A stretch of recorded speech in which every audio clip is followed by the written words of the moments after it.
Hi there. I'm so glad you guys are here today. So I was planning for some time to do some interviews with some friends of mine on my book that's coming out, Finding Simplicity. And in the midst of all of that, it looks like we have to do things a little bit different, but that doesn't mean we can't have the interviews. So I'm here with my good friend, Jonathan Hickory, today. Hi, Hi. Jonathan. Hello. How are you this morning, Amber? Or Doing this good. I'm so afternoon, glad that, sorry. morning, afternoon, it all blurs together. But I'm glad we got to get together, even though it's not face to face, but Me thankful too. that we have technology. So Jonathan and I go to the same church, The Point, but Jonathan is also an author of, I'll hold up his book, though I see it in the background on his shelf, Break Every Chain, which I read last year, and it's a excellent book. And I just love his perspective and his authenticity in his walk with God. And so I wanted to invite Jonathan in to have a conversation about my book and just get a different perspective on it. So Jonathan, you want to introduce yourself a little bit to us? Sure, absolutely. So I'm Jonathan Hickory. I've been a police officer for almost 17 years now, and wrote a book called Break Every Chain. It was 2018, I think November, late October when it came out. So it's been out about almost a year and a half now, and really helping a lot of people. I am a father of two with one on the way, married for this May will be 16 years, and that's from memory. I don't have that written down or anything, so good job, me. I also, we're expecting a baby girl due in July. So And I didn't know that part, so congratulations. That's oh, exciting. thank you. Yeah, absolutely. Now we just got to settle on a name, but everything's going well. So thank you very much. Also, I recently became an ordained chaplain, and so that's just another way that I'm hoping to be able to serve others.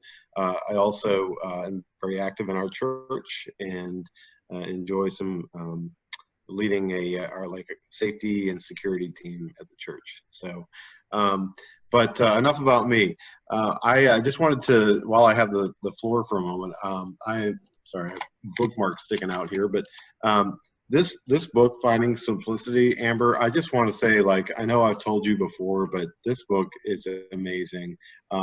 You really have been given a gift to write, and I would love to ask you, why didn't you write this sooner? But I know that the timing is God's timing.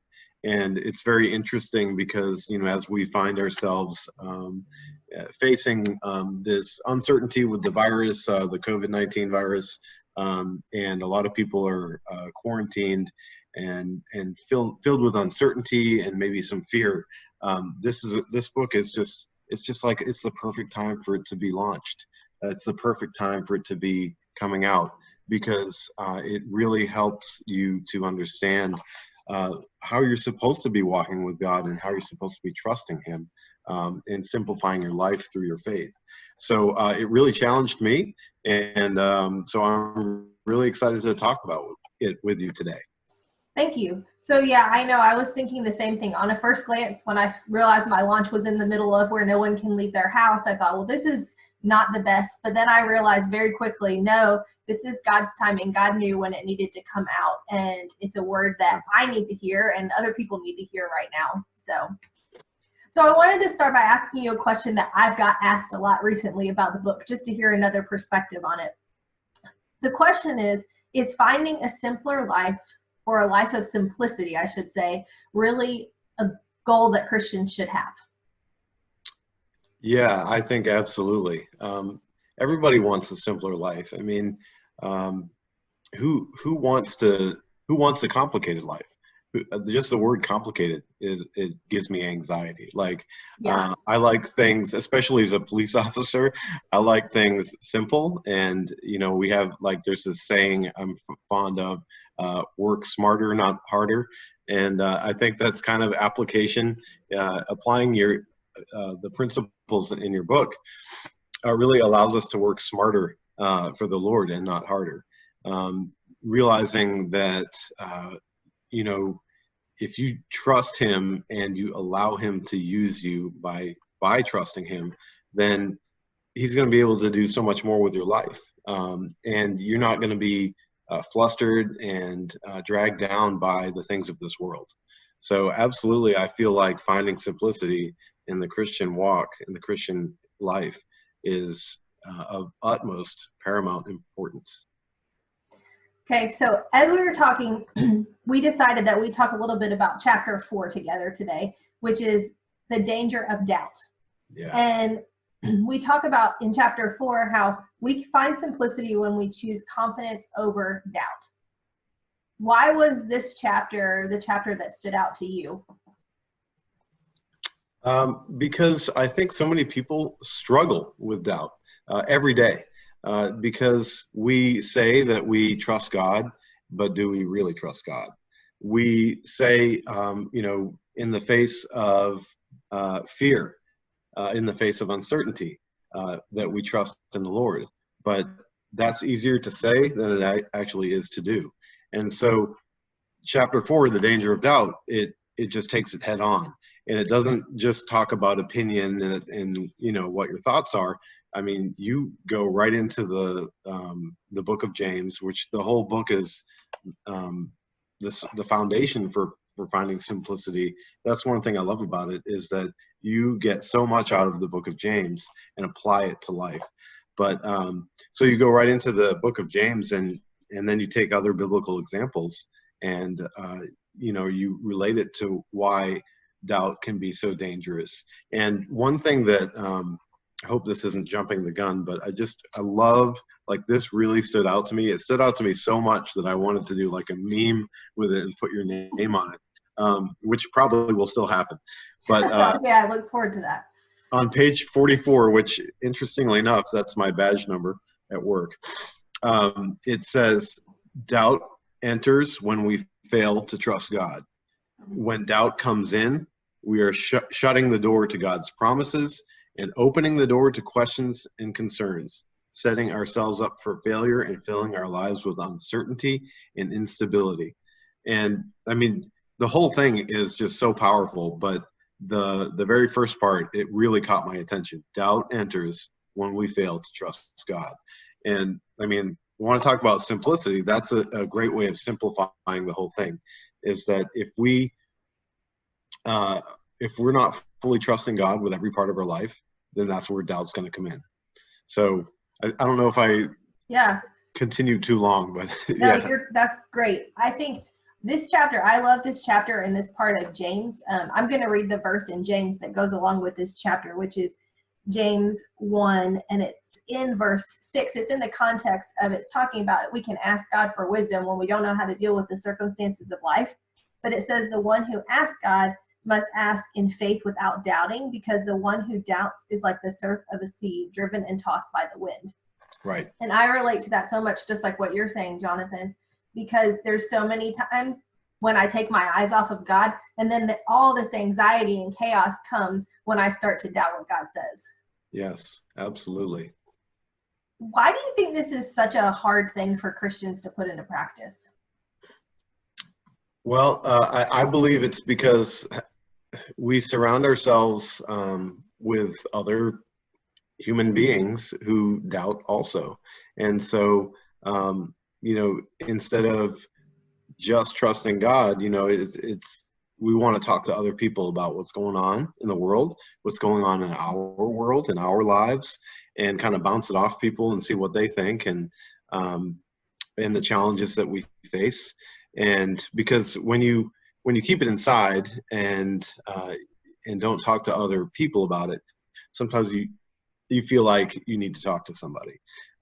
And when you're supposed to be trusting God with that, it's easier said than done. So, but especially when everyone's facing the same challenge. So there could be, I hate to keep going back to the situation we're in right now with the COVID-19, virus. You may come back and watch this in 6 months and people are like, that wasn't that big of a deal, or we remember that, or whatever. But right now, it's very uncertain as to what lies ahead. And it seems like everyone is suddenly an expert on it. And I think that people look to others of influence or people that they look up to or admire, to see how they're reacting. And so as Christians, it's our job to represent. You know, people are watching you as a person of faith, Amber Parker, to see how you're reacting to this. And you know, I think it would be crazy to say like that you're not afraid at all. We all have fear. You know, there's no bravery. You can't even be brave without feeling fear. But deep down, we trust God, and we know that that even if this was something that we were to be infected with, and you know, the worst happens on this earth, our life is taken, we know that we're going to be with Jesus anyway. But we also trust God on this earth, that he's moving and working while this is all going on. And when you're trying to spread this positivity and this attitude of I'm not afraid, then all the logic comes in, and everyone's like, well, you're a fool, you know. And I'm not saying that we shouldn't be cautious, you know, and follow our leadership. That's, you know, Romans 13, the authorities are there put by God, so we're supposed to follow what they say. But at the same time, we, you know, it's what's in our hearts that is what really matters. And so that's what I think can be difficult to kind of put it into practice. That may be one of the other questions we were going to talk about. Is it can be difficult to put it into practice when everyone around you is naysaying and trying to spread negative, and saying that being fearless in the Lord is a cavalier attitude. That's good. It's like, where are we looking to for like the ultimate answer? So if I get my eyes on the news in this case situation, or what everybody else is saying, that can make my mind go into this whirlwind of confusion. Whereas if I listen to the truth and I elevate God and what he says, it can help me calm that chaos, right? That's right. That's a great way of putting it. I mean, well, you're the author of the book, so you're the expert of how to put it. But I mean, that's exactly right. Every time I look at this, it stresses me out. Every time I look at this, it centers me and it calms me. So, you know, that's one simple thing that we can do, is spend less time with the phone and less time on social media. I mean, certainly we have to pay attention to the news and current events, but you know, the truth is hit or miss with the world, and the truth is a constant with the word. It's good. So could you share a little bit of maybe how, like, you personally have either processed through doubt, or maybe a story of encouragement of how you've walked through a season and God's brought you through it and taught you? Sure, absolutely. So I'm currently in a season of doubt as a police officer, because you know, we're just like nurses, doctors, and healthcare workers. You know, first responders are kind of on the front lines. Everyone else, not everyone else, obviously, but a lot of people are able to stay at home and telecommute and things like that. But there's a lot of people that can't. And so, you know, there's that inner fear that like you're exposed, or that, you know, you have to continue to walk in the battle. But that's actually not the example that I'm going to use right now. What I wanted to quickly talk about was, when I was writing my book, one of the things that I wrote about in my book was that I had severe depression and thoughts of suicide. Well, as a police officer, if you like write about, I guess if you say that you are considering suicide as a police officer, then that's a problem, right? But this was writing about something that happened in my past, and I went to seek counseling for it and everything like that. But still, like, there was this amazing sensation, in a bad way, amazingly powerful sensation of doubt and fear that overtook me. And all of a sudden I was thinking, okay, well, number one, no one's going to read this. Number two, You probably felt that way when you were writing your book. Who's going to want to read this? Like, why is God telling me to write this book? It's what a waste of time. No, it's not. Obviously we can see why. But at the time that I was writing, I was filled with and plagued by doubt, and fear and uncertainty, and putting my life out there. I obviously, from reading it, that there's a lot of personal, raw details in that book. So I did not understand why God was telling me to do it, because I really believed that God called me to write it, as I'm sure that I believe God called you to write Finding Simplicity. And so I just stayed faithful. Sometimes we don't get to, we don't always get to see how God's going to use us. And so if you feel that God is calling you to do something, and God is telling you to do something, or giving you his solution to a certain problem, and you may not agree with it, or you may not understand it, if you stay faithful, then he's gonna show you what he can do.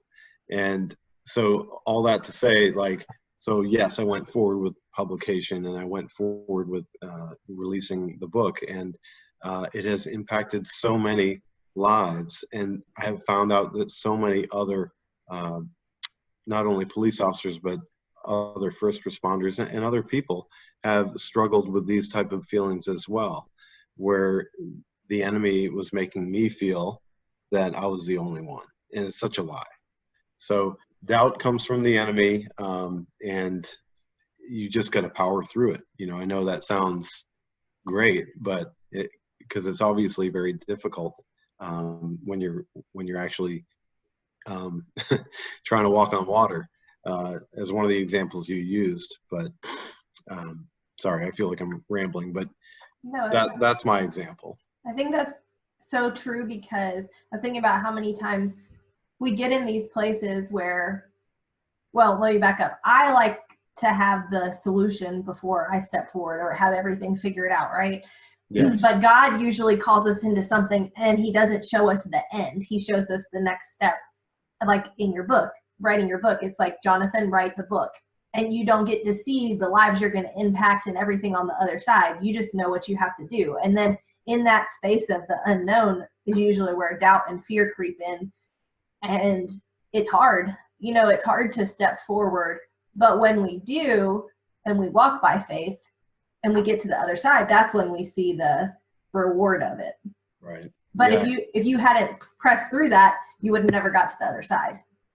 So absolutely, it makes me think of this image I saw not too long ago, where there was a little girl, and she was facing Jesus, and of course it was just something I saw, but behind her back she was holding this tiny little cute teddy bear, and she was holding it behind her back, saying like, no, God, I'm not going to give you this. But Jesus was like holding this humongous teddy bear for the little girl, and he's like, you just trust me, I'm going to give you all you need, And I think that it was just a great visual of how we just want to hang on to what we think we're controlling in our lives, and not give fully over to the Lord. And when we finally do, or the more you give to the Lord, the more he's going to use you, and the more he's going to bless you. So, and I've absolutely found that to be true. Yeah, that's good. In the book, I have a quote at the beginning of the chapter that I wanted to share about doubt, and it's by a man named Dutch Sheets, and it's from a book called Tell Your Heart to Beat Again. And he's basically counseling you as you walk through a season where you get overwhelmed with life, or you think you can't go on. But he says, God is not only bigger than our hurts, but he's also bigger than the mistakes and unbelief, even the things we've brought on ourselves. One thing that's super encouraging to me from scripture is God doesn't want us to be stuck in doubts, but so many people in the Bible did struggle with doubt. Yeah. But God redeems that. And that's like what you're sharing from your story. You had doubt and you had struggles, but you were able to overcome them. And I think sometimes we get in this mental place where we think, God's done with me, or God can't fix this, or this is beyond God. But even in our deepest doubts and our hardest times, God can redeem that. That's right. The hard part is walking through it when you feel like you're alone and that God's not walking with you. But there's no middle ground. You're either running to God or you're running from God. So just we got to remember that He's always with us, and He's always trustworthy. And the more you trust Him, then the easier and the more simple your life is going to be. It's just unbelievable to me how this book is so relative, and the examples that you use in here are just incredible. I was really blown away at how good this book is. And so I just want to encourage anybody. I mean, it's not even that. How much is it on Amazon? It's like $12.99. Yeah, so it's not even terribly expensive, but I mean, this is just an amazing book, and it's easy to read. Like, that was one of the things that I was like, oh, thank goodness Amber wasn't trying to prove to me that she has like 3 doctorate degrees, like Which so I many don't, by the way.